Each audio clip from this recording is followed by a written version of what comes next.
What's going on, guys? Welcome back to Pandora Rising.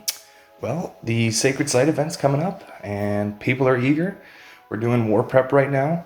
Now, if you don't know what that is, it's an event where you collect material to participate and help participate in the Sacred Site or the tree events. But people get ballsy and they want to steal your goodies and whatnot. So we got hit by a 5-person group. Unfortunately, our group had not the best loadouts, and we were hit by guys who were relatively strong, actually quite strong. And I ended up having to 1 versus 4 them, and I ended up winning. So I'm actually just going to go back through all the videos, and we're going to watch the videos together, and I'm going to try and talk about what's going on. So it starts down here. Let's go through it. Alright, so we're going to get into it. You can see my opponent's towers are quite strong. He's got 11 levels on me. So I've kind of decided right away that I'm going to play a little more passively and try and just counterplay his attacks. So he starts off with a missile ship and then a missile pod. Now I know that he just dropped quite a bit of energy, almost his entire bar of energy. So I decided to get cheeky and throw a War Beast up top and deal some pretty decent damage to him. Now Mr. Chainsaw down here with the missile pod to back him up is a good play because the missile pod counters swarm units, and the swarm units that you would try to deploy against the chainsaws as a counter kind of get blown up. So not nice. So I know he's used a lot more energy again, so I'm going to go with another War Beast top and just chip away at his tower.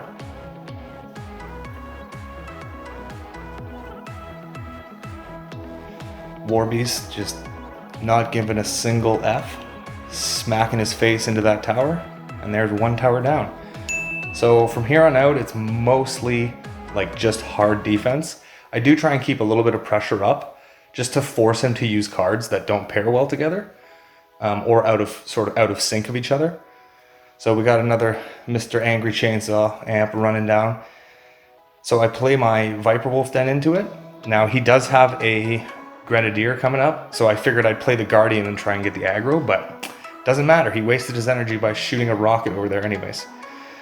So again, another missile pod. You can see it goes straight for the base, which is relatively beneficial right now because I'm just going to smack it down. And now we've got a counter push going top. So again, War Beast not giving a putting his face into towers. Fortunately, we timed out. We get the W. So that's 1 down. Okay, so he's already joined and left the match already 1 time. I'm not really sure what's going on here. The replay is quite a bit different than the live gameplay was. So I end up getting a W here.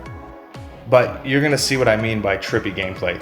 This is the fight directly after the first one. So, anyways, War Beast is out, doing his face checking things, smacking his head into stuff. You can see him just constantly connecting and disconnecting. I'm not really sure what's going on. Now, I'm pretty sure this player is from the Philippines, so that might have something to do with the connection, but regardless. So now he's got a decent little push going. And this setup is quite similar to the last person's, although they are using the same commander. So the amp push with the Grenadier behind them to clear out the counterplay, which would be a swarm unit. It's a great move. The Navi can do similar moves like that with the Titanothere and the Fire Thrower. Even a swarm or a puffball tree, you can actually push with a puffball tree with a Titanothere or War Beast up ahead. So I'm basically just playing defense. This guy has, even though his towers are only 7 or 8 levels higher than mine, his units and his commander has a lot more power. His commander is, I think, a level lower than my commander, but he definitely has his talents upgraded quite a bit. So again, the missile pod. This thing is a pain in the butt, but what can you do? I think I'm going to swap in Puffball Tree into my deck because it can be very irritating if people aren't paying attention. So again, War Beast doing his thing up top. So there goes my first tower. There goes his first tower. So it's 1-1. This is where I got a huge lag spike. So you'll see that I do almost nothing for the next little bit. I'm literally just letting myself take damage. I'm not deploying any units.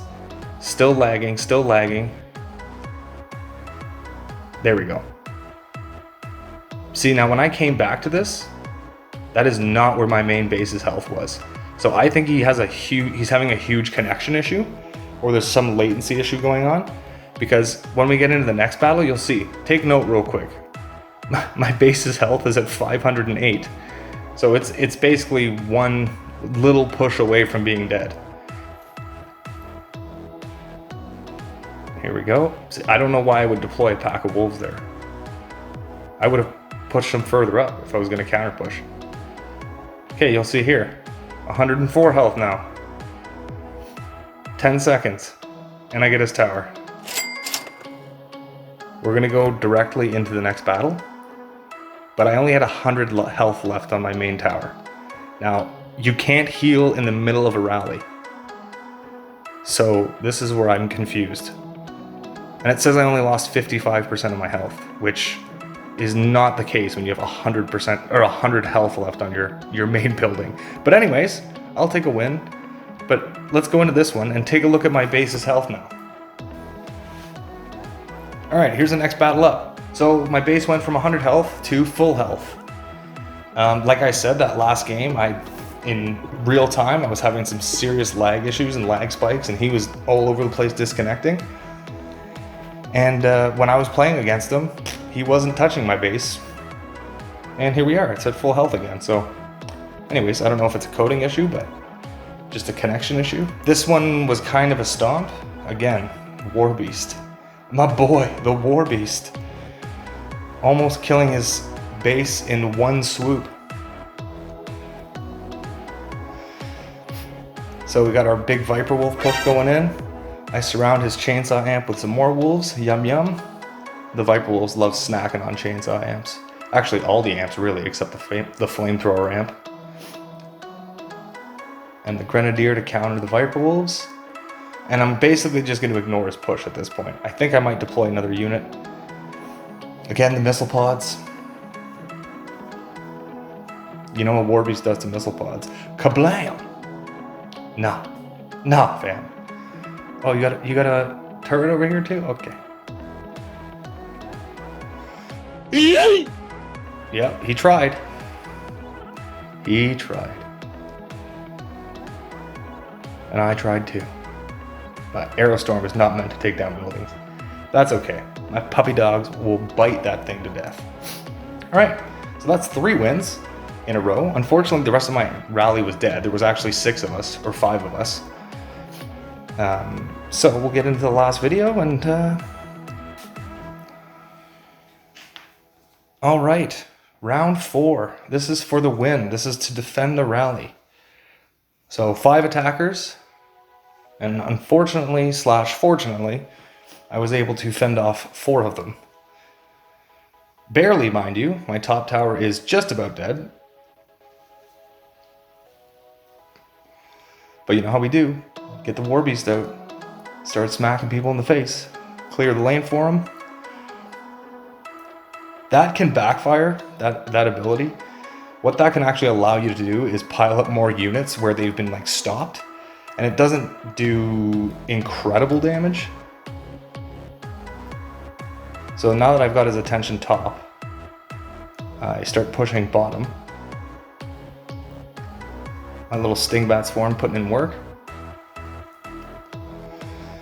Our boy the War Beast, he liked to turn around. He said, no, where are you going? You going to my base? Nah, fam. All right, let's go. Back the other way. Chainsaw, nope. Almost got him. All right, running in for the headbutt. Now that his air unit's gone, archer's down, now we're just fully pushing in. That is win number 4, and that is a rally defense. Good game, guys. Hope you enjoyed watching this. This was just a little bit of fun. The reason that people are so aggressive right now is they almost always, the developers almost always release the war prep event alongside the PvP challenge. So it kind of incentivizes people to try and yoink you. Anyways, all right. Thanks for watching. I'll catch you in the next video.